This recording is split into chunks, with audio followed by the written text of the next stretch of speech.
मुंबई ऊर्जा लिमिटेड नावाची जी कंपनी आहे ती राष्ट्रीय पातळीवरचा महत्त्वाचा प्रोजेक्ट राबवत आहे। त्यासाठी हे ट्रान्समिशन साठी जे काही लाईन्स जोडल्या जात आहेत त्याचे सब कॉन्ट्रॅक्टर आहेत KEC इंटरनॅशनल लिमिटेड। यांचं काम सुरू होतं 27 आणि 28च्या रात्री त्यांच्या साईटवरून ज्या काही ॲल्युमिनियम वायर्स आहेत त्या साधारण 25 लाखाच्या वायर्स चोरी गेल्याचं, जंगलात अंथरलेल्या वायर्स चोरी गेल्याचं फिर्याद शिवाजीनगर पोलीस स्टेशनला दाखल झाली। त्याप्रमाणे तात्काळ गुन्हा दाखल करण्यात येऊन तपास सुरू करण्यात आला।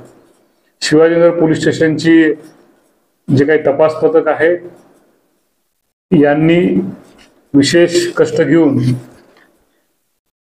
गुप्त बातमीदार आणि त्याचप्रमाणे तांत्रिक तपास याच्या आधारे आतापर्यंत एकूण 11 आरोपी अटक करण्यात आलेले आहेत। त्यामध्ये प्रत्यक्ष चोरी करणारे, त्याचे मास्टरमाइंड, त्याची वाहतूक करणारे आणि ते खरेदी करणारे असे 11 आरोपी आहेत। हा तपास अजूनही सुरूच आहे।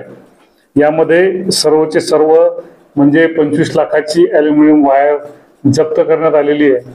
त्याचप्रमाणे या गुन्ह्याकामी वापरण्यात आलेले 4 वाहनं देखील जप्त करण्यात आले।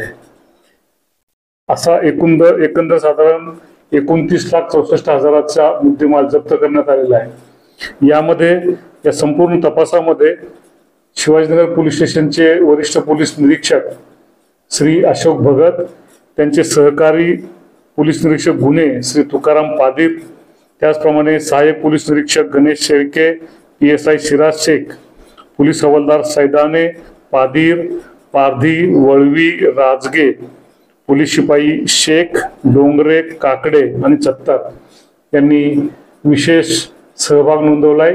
या टीमने ही अत्यंत उत्कृष्ट अशी कामगिरी केलेली आहे। अशा प्रकारचे गुन्हे इतर पोलीस स्टेशनलाही काही दाखल आहेत, त्यांचाही तपास अत्यंत बारकाईने सुरू आहे आणि यामध्ये अजूनही काही आरोपी निष्पन्न होणार आहेत आणि त्याविषयी बारकाईने तपास सुरू आहे। माननीय पोलीस आयुक्त ठाणे शहर श्री आशुतोषजी डुमरे साहेब, सह पोलीस आयुक्त श्री ज्ञानेश्वरजी चव्हाण साहेब, अप्पर पोलीस आयुक्त श्री दत्ताजी शिंदे साहेब यांनी या टीमचं विशेष कौतुक केलेलं आहे आणि त्यांना बक्षीसही जाहीर केलेलं आहे। या संपूर्ण तपासामध्ये दैनंदिन पातळीवर सहाय्यक पोलीस आयुक्त अंबरनाथ विभागाचे सहाय्यक पोलीस आयुक्त सुरेशजी वराडे यांनी दैनंदिन पाठपुरावा घेतला आणि या टीम मध्ये वरिष्ठ पोलीस निरीक्षक अशोक भगत आणि त्यांच्या संपूर्ण टीमने अत्यंत उत्कृष्ट अशी कामगिरी केलेली आहे। या तपासाचं महत्त्व हा राष्ट्रीय प्रोजेक्ट जास्तीत जास्त लवकर पूर्ण व्हावा आणि निर्वेदपणे पूर्ण व्हावा यासाठी आहे। त्यामुळे या संपूर्ण टीमचं मी देखील अभिनंदन करतो आणि त्यांना विशेष बक्षीस जाहीर करतो। धन्यवाद।